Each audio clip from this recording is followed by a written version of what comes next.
meus amigos, queridos, loucos pela sétima arte. É sempre massa, tá começando mais um meio que em off da sua TV Cidade João Pessoa. Hoje iremos conversar com uma amiga, certo? Guerreira do cinema e vídeo, Ana Bárbara Ramos, que inclusive não parou só em fazer cinema não. Ela também utiliza audiovisual para educar. Chegando aqui, Aninha, viu? Daqui a pouco a gente tá aí no seu AP. Chegando aqui no apartamento de Aninha, dá licença. Vamos entrando. Como é que você tá?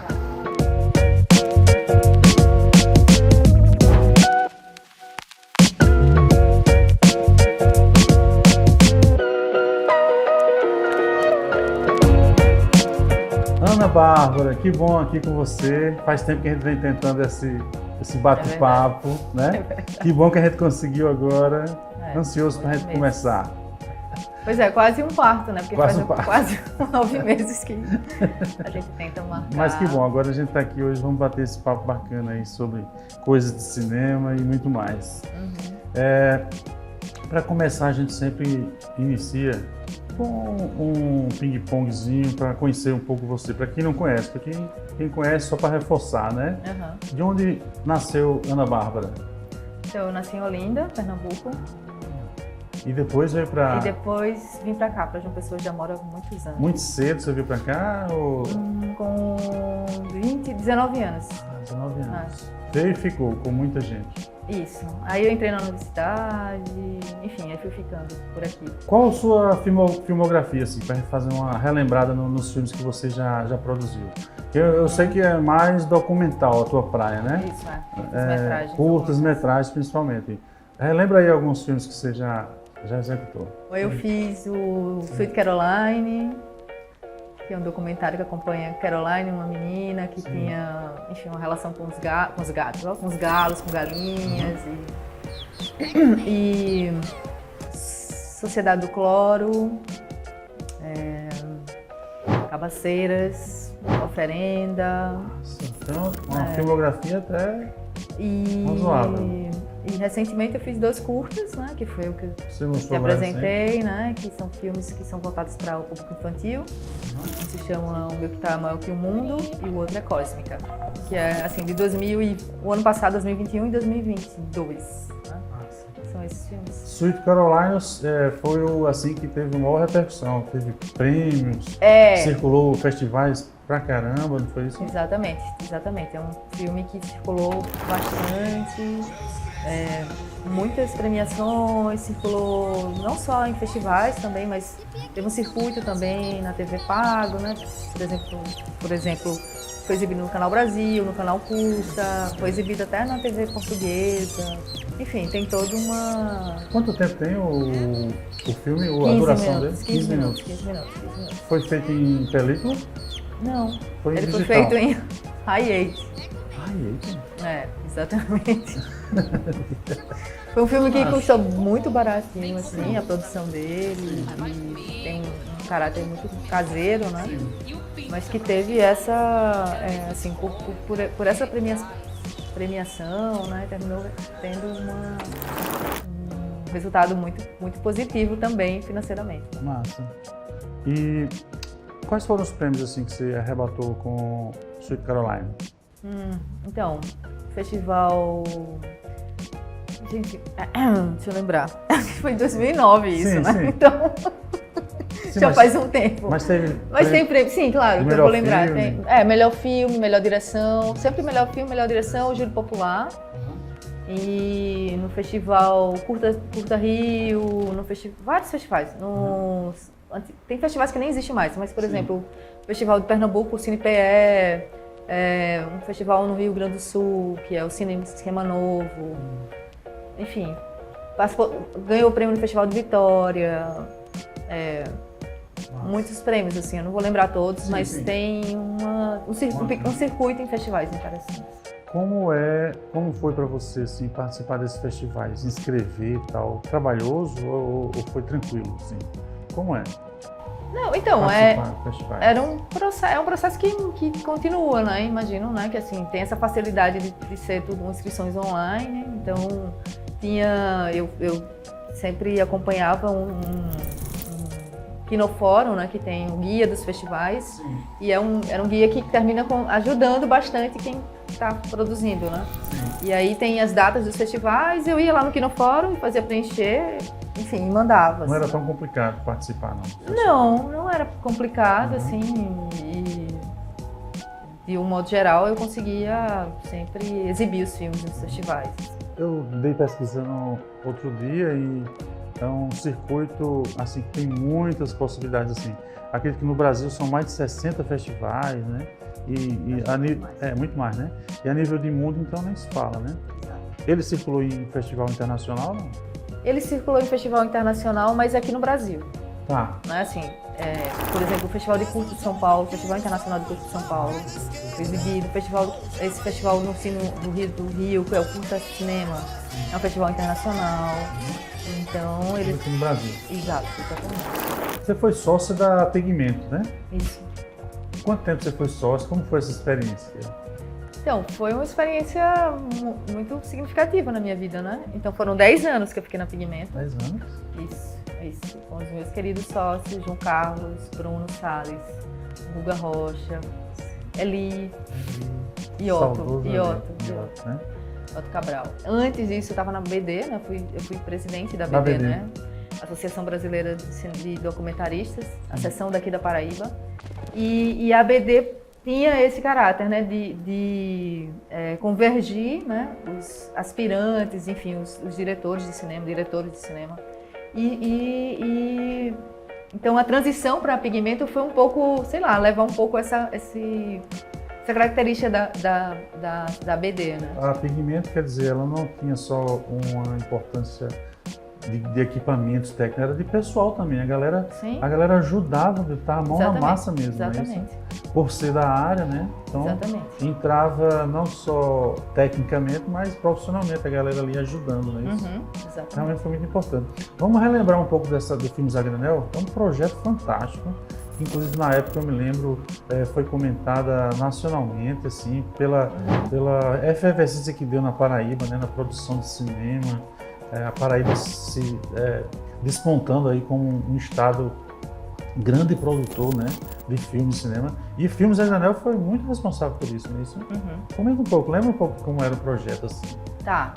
Então, a Filmes a Granel, ela surge como uma cooperativa, né, de realizadores, 20 realizadores, inclusive você também fez parte, né? E então foi uma proposta que surgiu porque a gente estava num momento em que não tinha nenhum edital. Tinha uma suspensão, né, de editais aqui internos na Paraíba, né? Não tinha edital do estado, não tinha edital algum, e os editais que tinham eram pouquíssimos, assim, do Ministério. Enfim, de um modo geral, a gente estava nessa entre-safra sem editais, então, e vários realizadores com projetos engavetados. Então, a ideia era que pudesse fazer uma cooperativa, né, no qual 20 pessoas juntas, cada um financiando o filme de cada participante. Sim. Então isso se concretizou com um valor que a gente estipulou de R$50, né, mensalmente, né, assim, teve os desvios, né, mas de modo geral era isso, era R$50 que cada um dava mensalmente. Ia para a conta de Arthur, que administrava essa parte financeira, e disso fazia o sorteio, né. Mas você tinha que ter um projeto que tinha que estar adequado para esse tipo de produção, né? Não era qualquer projeto que você podia estar na cooperativa. Era de baixo custo. De baixíssimo custo, né? E porque os filmes custavam R$1.000, R$2.000. E a partir das articulações que foram surgindo, por exemplo, com o Sebrae, né? A gente conseguiu ampliar esse valor. Então, entrava com R$1.000 e o Sebrae dobrava o valor, R$2.000, e se você entrasse com mais, e assim ia se ajustando, né? Mas de qualquer forma, mesmo que saia desse R$1.000, ainda assim eram filmes de baixíssimo orçamento, né? Então precisava ter uma ideia, né? Um roteiro que fosse adequado para isso, um modo de produção necessário, né? Com poucos atores, com poucas locações, né? Com equipe pequena. E, em princípio, a gente estimulava que cada as equipes também ajudassem umas às outras, né? Sim. Nesse processo mais colaborativo, né? Era massa. Foi uma experiência assim, sensacional, de fato, ela teve uma repercussão nacional, ao ponto da gente ganhar um prêmio do Ministério da Cultura, né, da Economia Criativa, Sim. reconhecendo a cooperativa como essa proposta, né, colaborativa. Né? Sim. E, de um modo geral, isso também favoreceu, por exemplo, alguns filmes que foram feitos na cooperativa, eles tiveram uma repercussão muito grande. Né? Por exemplo, eu destaco A Felicidade dos Peixes, de Arthur. Foi um longa, né? Não, é um curta. É um curta. E ele circulou em diversos festivais, o filme de Chico, né, que é o... Ai, gente, como é que é o nome? Lavagem. Lavagem. A versão curta, né? Uhum. Também circulou em vários festivais. Eu também fiz um filme que chama-se Oferenda. Sim.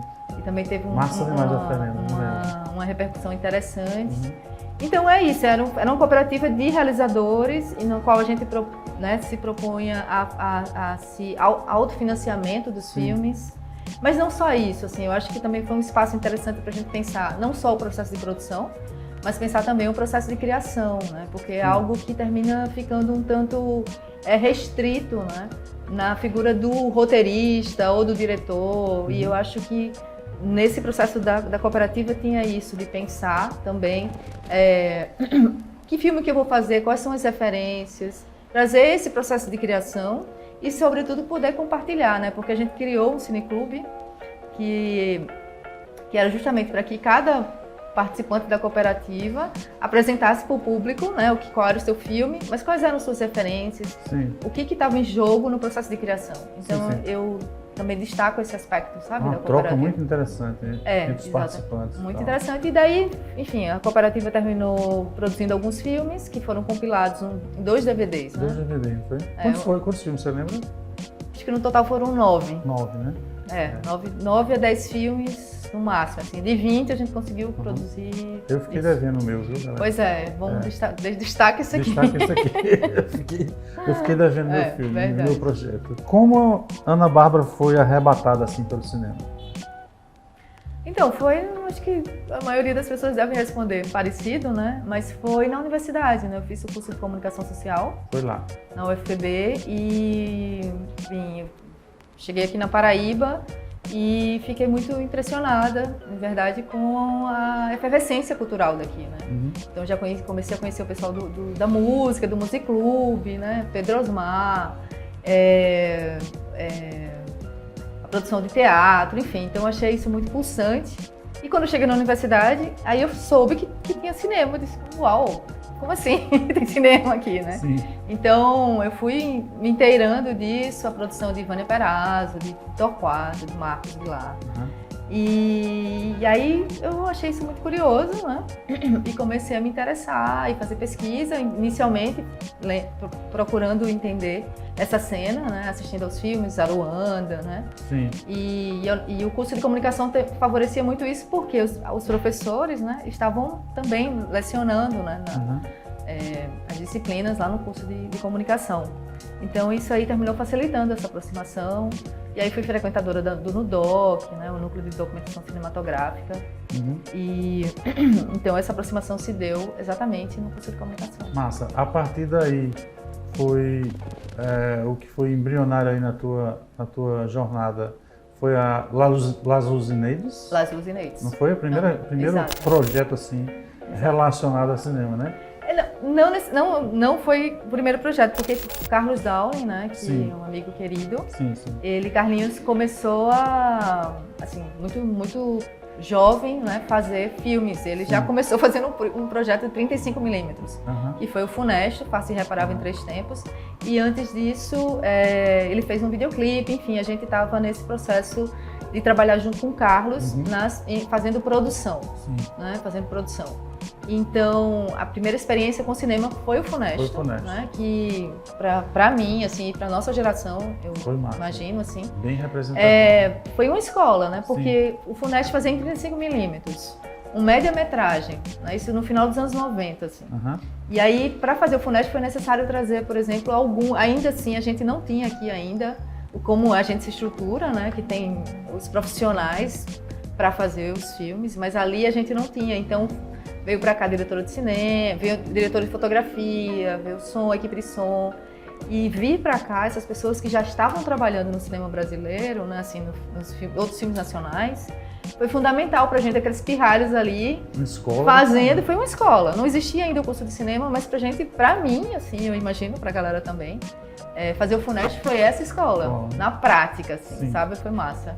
E aí logo paralelo ao FUNEST, surgiu Las Luzineiras, o braço das Luzineiras para vídeo, né? Porque a gente já existia fazendo outras produções. A gente trabalhava com fanzines, a gente fez uma mostra de fanzine chamada Mostra Zine, e essa mostra, enfim, gigantesca. No Sesc, começou no Sesc e tal, mas depois a gente enveredou diretamente para o vídeo, levando a linguagem do fanzine para o vídeo. A gente começou a fazer videozines.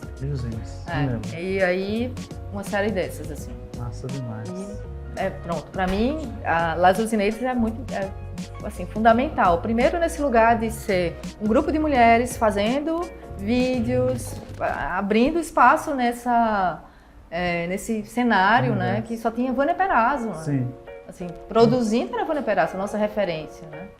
E aí a gente fazendo essas produções, e foi muito importante. Muito inusitado. Na época eu me lembro da repercussão do grupo de mulheres fazendo esse tipo de trabalho, né? Eu me lembro demais. Vamos avançar. Eu sempre pergunto para ter a opinião de cada um, né? Sim. Como é fazer cinema aqui em João Pessoa? Desafiante, né? É bem desafiante, assim.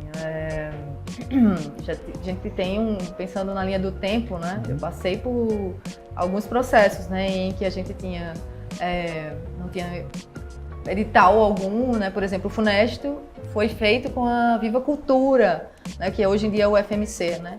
Ainda era uma captação de recursos horrível, era um negócio assim bem difícil.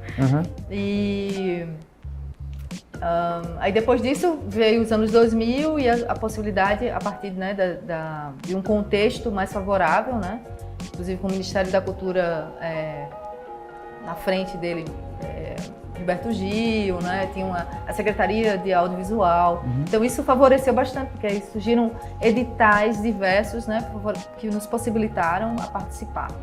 Eu digo assim, pensando na distribuição, porque antes as coisas se concentravam muito no Rio e São Paulo, né? Sim. Então, com esse ministério mais estruturado, pôde-se pensar também como fazer chegar a outras regiões, Nordeste, Norte, Nordeste.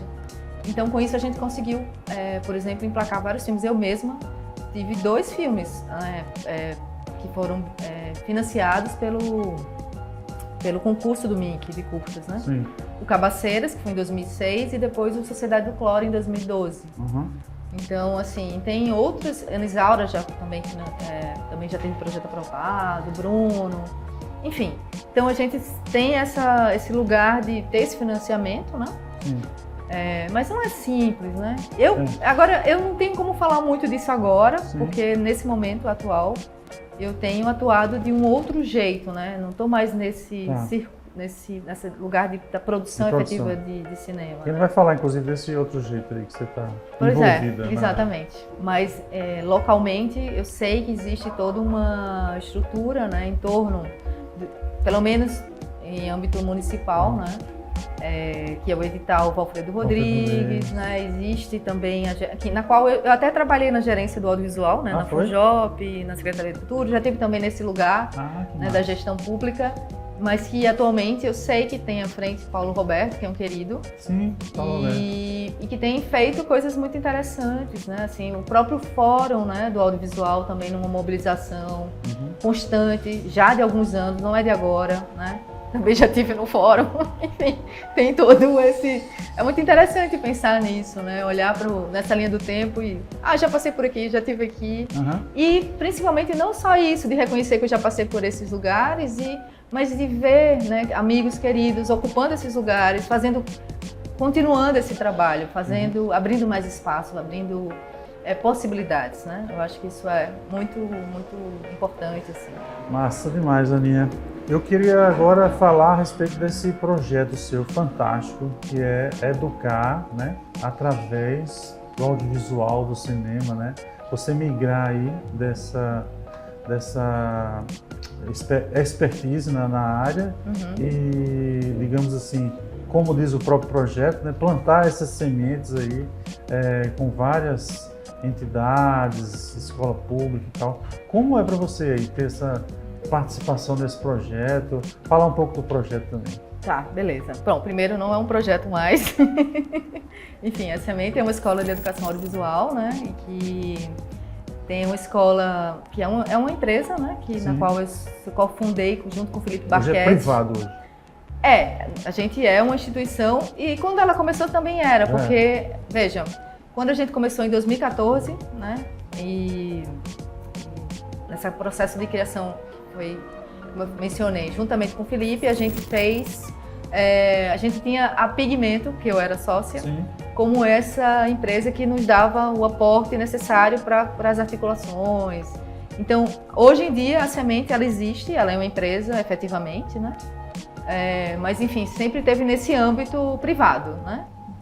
Agora, a nossa atuação é uma atuação de impacto social, né? Inicialmente, quando a gente começou, a gente trabalhou diretamente no chão da escola, né? Fazendo projetos, levando o audiovisual, né? Para as escolas, pensando o audiovisual como esse mediador de processos, né? De mediador de processos de aprendizagens, de processos, mediação nas relações entre os professores e os estudantes, entre os professores, os estudantes e a comunidade, entre as famílias.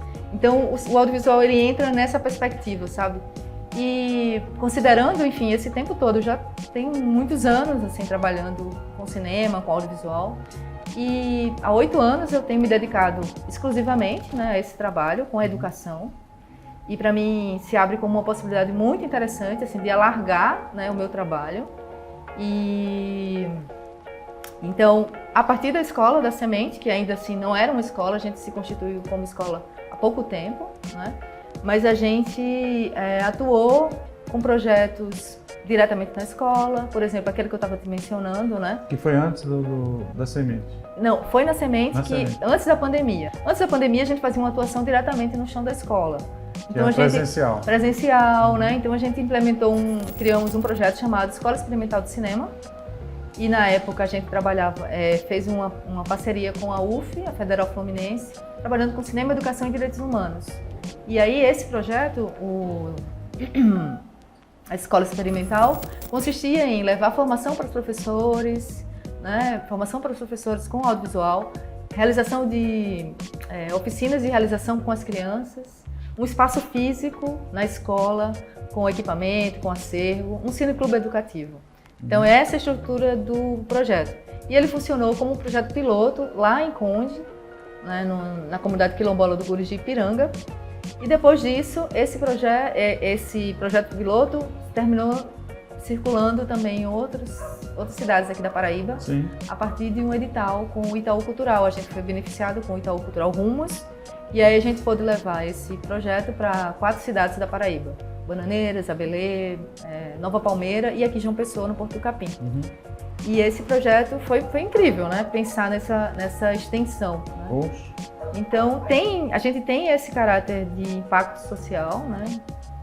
Que atua diretamente na escola, mas vai ampliando esse alcance, não só entre a relação entre professor e estudante, mas com toda a comunidade, sabe? As crianças, além de vivenciar aí a linguagem, né, e através de filmes e tal, elas produziam filmes também, né? Isso, exatamente, porque a gente trabalha Qual foi o legado disso, assim? Então, a gente trabalha com uma metodologia que se chama pedagogia do dispositivo. E essa pedagogia do dispositivo, ela é estruturada a partir de jogos e de brincadeiras. Então, a gente leva o audiovisual numa perspectiva que não é, por exemplo, para formar diretor de cinema. Não é para... Enfim, não é técnico, não é bem uma formação técnica, né? Mas, a partir dos jogos e das brincadeiras, começa a se vivenciar, né, a linguagem, se apropriando de uma forma muito interessante, que termina sendo muito instigante. Porque as crianças propõem aprender brincando com o audiovisual. Né? Então, por exemplo, esse projeto que fizemos lá no Gurus de Ipiranga, a gente produziu 7 filmes. Né? Em torno de 7 filmes, né? Mas assim, a gente tem um canal com 40 filmes produzidos na escola. Né? sempre tem como resultado, pode ter como resultado os filmes. O filme que a gente fez agora recente se chama Tesouro Quilombola, né?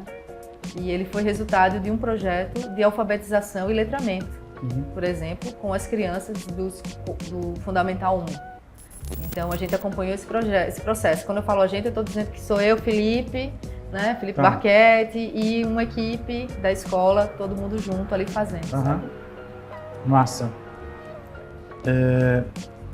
Dentro das produções que você, né, produziu como diretor e tal, qual delas assim foi a mais bacana assim, que você podia destacar assim, de fazer? No sentido de, né, de ter sido interessante a equipe, interessante o resultado, enfim, harmonioso. Conta pra gente qual foi o mais... Então, é que assim, os filmes que eu faço, eles são muito pequenos. Assim, pequeno no sentido de a equipe sempre é muito enxuta, né? É um processo que eu gosto de fazer, de pensar os filmes, pensando também essa relação com a equipe, né? Sim. Então, são filmes documentais, né? São documentários, e eles não têm um processo até mais demorado na sua produção, né? Então, de um modo geral, eu não tenho assim como dizer, eu escolho esse ou aquele. Eu acho que de um modo geral foi muito bom ter feito todos os filmes que eu fiz.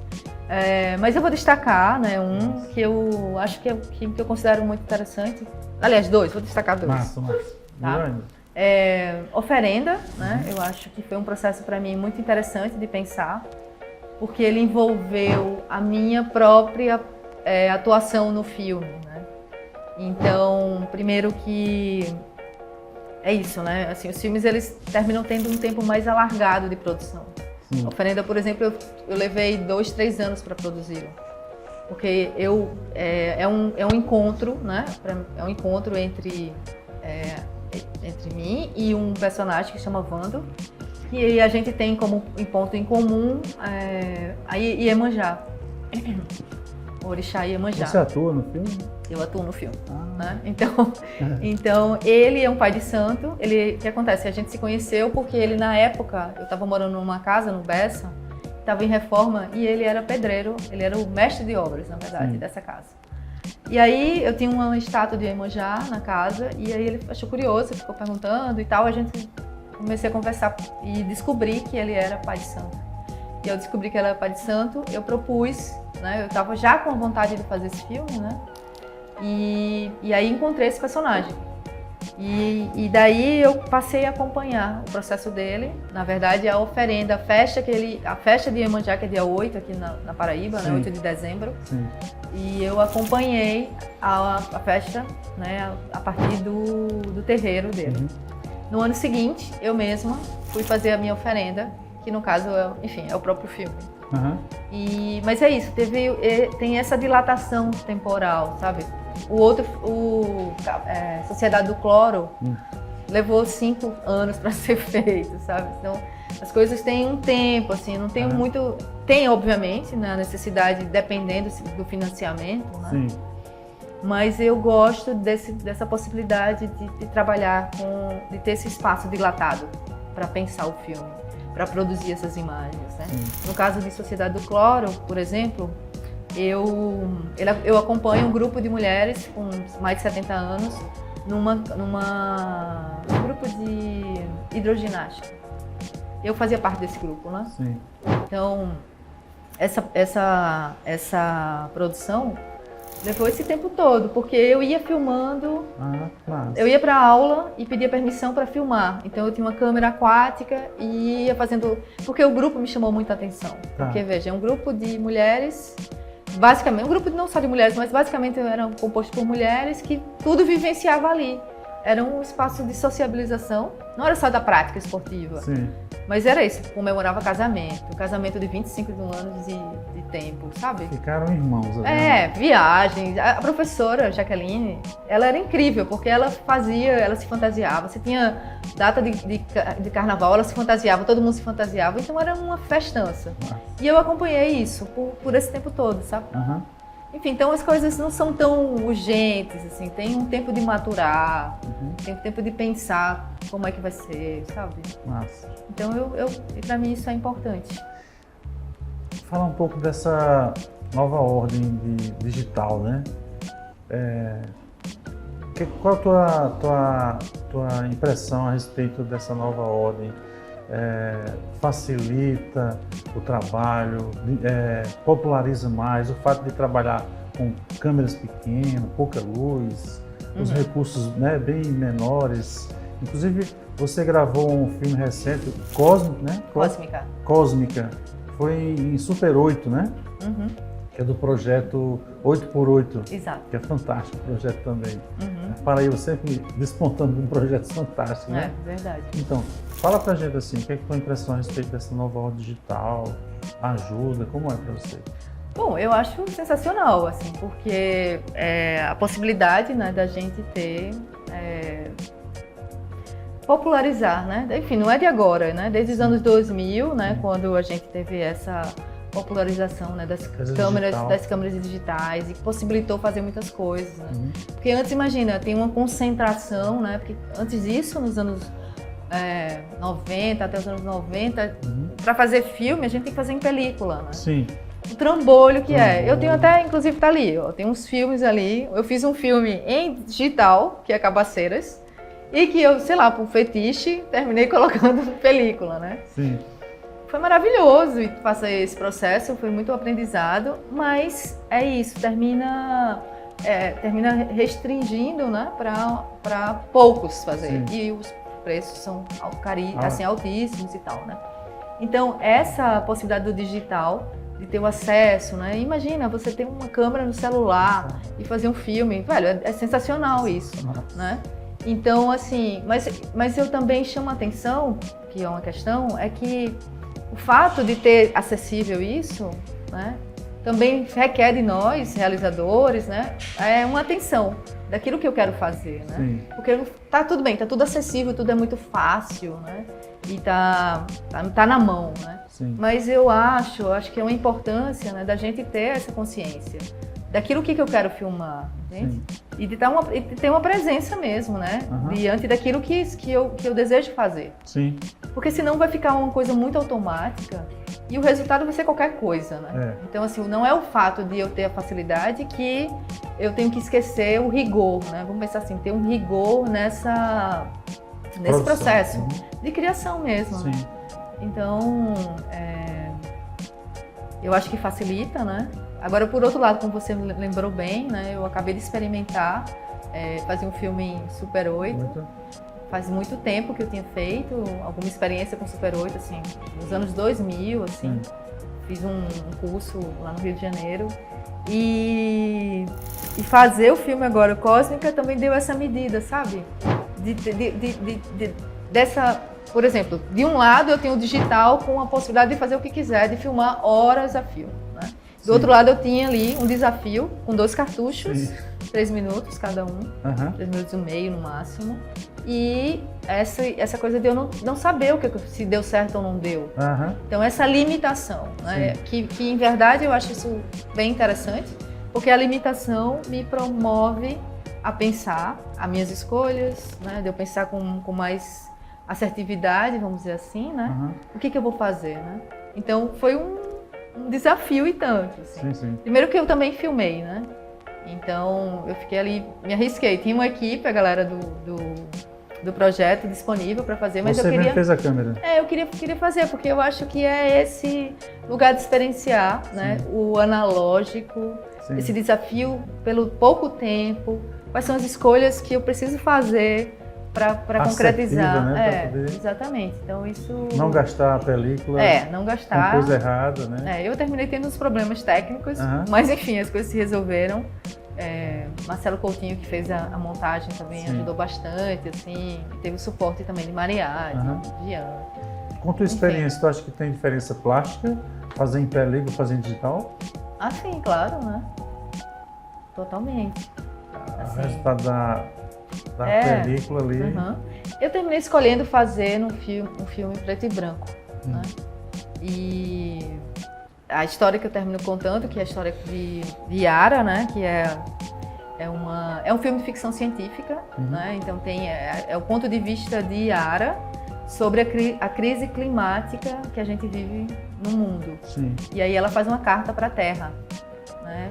Contando, enfim, a experiência que ela é de outro planeta e ela conta aqui para a Terra que ela é uma guardiã do planeta Terra e ela conclama outras crianças para essa função, assim, vamos dizer. Uhum. E aí é um filme carta, a produção, né? E o resultado para mim foi muito interessante, assim. Mas depois, quando eu fiz, eu fiquei pensando que podia ser colorido, sabe? Sim. Porque a gente estava num espaço externo e tinha muitas coisas assim que talvez o colorido funcionasse. Mas eu gostei do resultado. A gente fez um último programa agora com o João Carlos. Sim. E aí eu questionei exatamente essa diferença entre o PIB e o colorido, né? Que eu já sabia que é mais difícil fotografar em PIB. E ele reforçou isso no sentido de que você não tem aquela noção de profundidade, né? Fica meio tudo chapado. E aí você precisa ter esse conhecimento técnico para poder fazer com que o resultado fique satisfatório, digamos assim, né? Não, e com a câmera Super 8 você tem um visorzinho. Um visorzinho de nada. Sabe? E que é um ajuste muito... Assim, tem que ser muito ninja mesmo para um negócio, enfim, mas deu certo. Deu certo. Não queimou o filme. Eu assisti o filme e eu gostei do Ai, resultado. que bom, que bom. Massa. A gente vai relatar agora um episódio que marcou, assim, nas suas produções. Engraçado, uma coisa engraçada que aconteceu que marcou na sua vida. Vixe, Maria. Eu tive vários, assim, né? Inclusive a gente até pede licença para comentar, para poder clarear a sua lembrança, digamos assim, né? Uma vez fazendo um filme em Acauã, Aparecida, a gente passou de manhã para a locação, né? E quando foi voltar para almoçar, o Rio do Peixe estava lotado. A gente passou com ele seco e quando a gente voltou ele estava cheio. Não sei que mágica foi aquela. Resultado, todo equipamento, toda a parte técnica ficou em Acauã e a gente teve que atravessar o rio de canoa de 2 em 2 pessoas, no total de 60, né? E qual foi o filme? Produções. Foi o Sonho de Nassim. Era isso que eu... Sonho de Nassim. Olha, Eliezer. Lembra um teu? Saudoso Eliezer, né? Lembra um episódio engraçado, uma coisa que marcou? Gente, esse apartamento ele serviu de base, né? Ele já foi locação de alguns filmes, né? O filme de Carol, por exemplo. Mas eu não morava aqui, né? Tá. O filme de Carol... O Miami Cuba? E Miami Cuba. Esse aqui foi a base do filme dela e também ela filmou aqui. Sim. Mas antes disso, quando eu morei aqui em 2011 e tal, foi o filme de Jean Ossini, Terremoto, foi feito aqui. João Carlos fez a fotografia. Foi gravado aqui no nesse apartamento, exatamente. E ele também foi base do filme de Arthur, que foi o Matador de Ratos. Sim. Então era aqui era a base do filme. Então o que acontece? Flávio Freitas, Flavinho? Sim, Flavinho, né? Sim. Então, Flavinho era assistente de produção e ele ficou responsável porque tinha uns bichos que eram... como é que chama, gente? Faziam parte da cena? Uns bichos que são empalhados, isso. Os bichos Flavinho foi responsável para pegar isso. E a Humana Rocha era a diretora de arte e tinha esses bichos para conseguir e conseguiram lá na Pica. E Flavinho, ele... Meu Deus. Então ele foi o responsável por trazer isso. Gente, ele trouxe no elevador esse bicho que era um fedor. Era um bicho que ainda tinha sido feito recente, algo assim. Enfim, essa é a lembrança que eu tenho, assim. E ele teve que fazer... Aqui é o 16º andar, né? E veio ele no elevador com esse negócio. Disse que chegou aqui passando mal, dizendo que nunca mais na vida ia se portar para trazer esse tipo de trabalho. Assim. Carlos fez um filme no Rio de Janeiro, ele ganhou um prêmio, enfim, aí foi fazer um filme no Rio, que é o Luiz Fernando Godot. Aí eu tava lá no Rio, eu, Isaurinha, Bruno, a gente foi no Rio e a gente terminou participando do filme, né? E daí eu fui fazer uma função que eu nunca tinha feito antes na minha vida, eu era Minha gente, acho que me disseram que a Covid tá dando falta de memória. Deve ser verdade, porque, pelo amor de Deus. Eu era continuista, né? Eu era continuista. Pois bem, essa era a minha função. Depois eu fui a pior continuista do mundo. Assim, pode se reconhecer, porque eu dormia. Era um filme noturno, eu tinha um problema, eu sempre não chegava de noite. Assim. O filme não era noturno. Quando foi perto de fazer, e aí terminou mudando toda a escala e tal. E aí terminou tendo muitas cenas durante a noite. E aí, eu era a pessoa que devia estar mais atenta, né? Devia estar ali, firme, atenta a todo o processo. Quando eu perguntava, cadê a continuista? A continuista estava dormindo, sabe? Então, assim, foi uma situação que, pelo amor de Deus... Não teve continuismo. Nossa, a continuidade foi pros ares, né? Assim. Eu queria... Normalmente a galera fica assim... de saia justa porque não lembra. Mas você pode pensar e lembrar. Você gosta desse filme, né? Deve gostar. Sim, claro. Qual o filme no momento assim que você poderia destacar pra gente?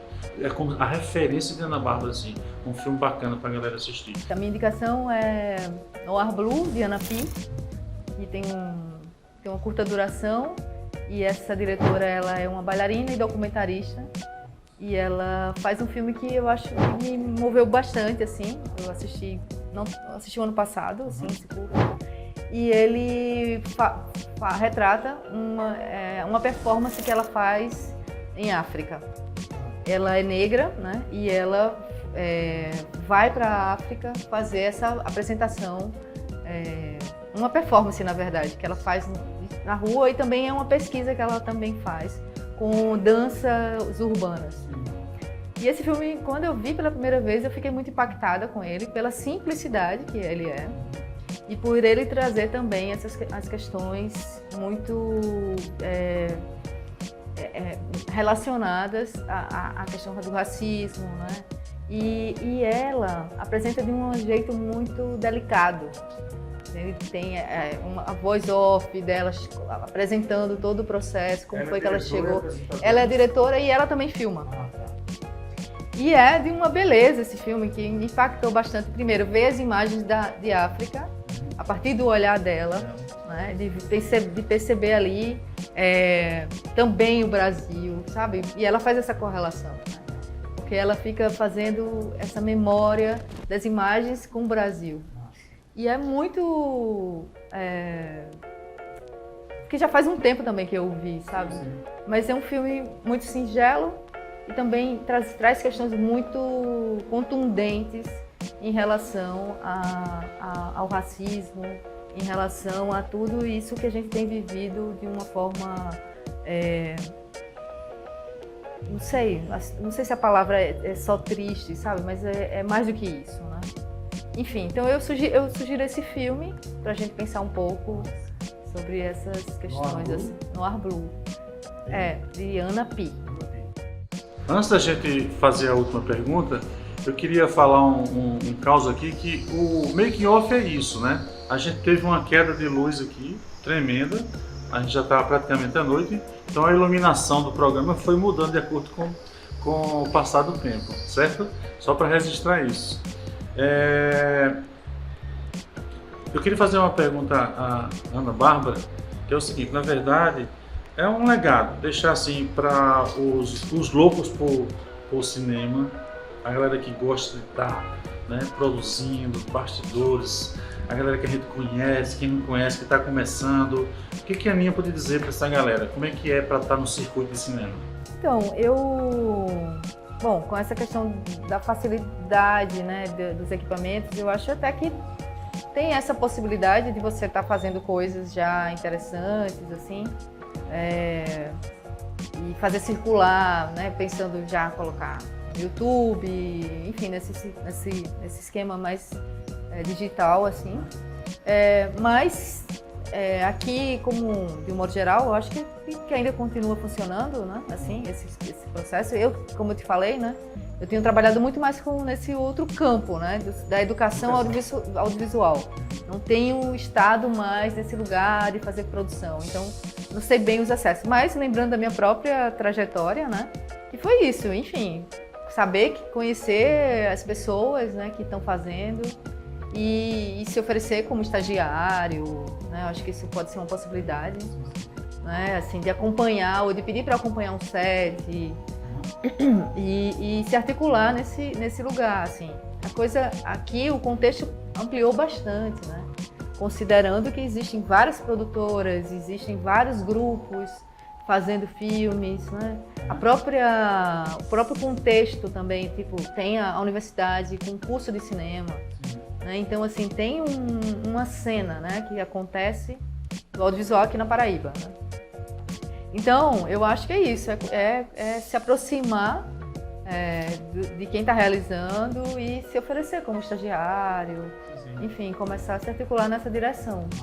Pessoal, estamos chegando ao final de mais um programa, meio que em off, dessa vez com a querida amiga Ana Bárbara, cineasta e agora professora de audiovisual, pode-se dizer assim? Educadora audiovisual. Educadora audiovisual, certo? Acompanhe aí o programa nas redes sociais, no YouTube, no Instagram e agora no canal digital 6.3. E vem muito mais programa por aí, galera. Fica no aguardo. Valeu!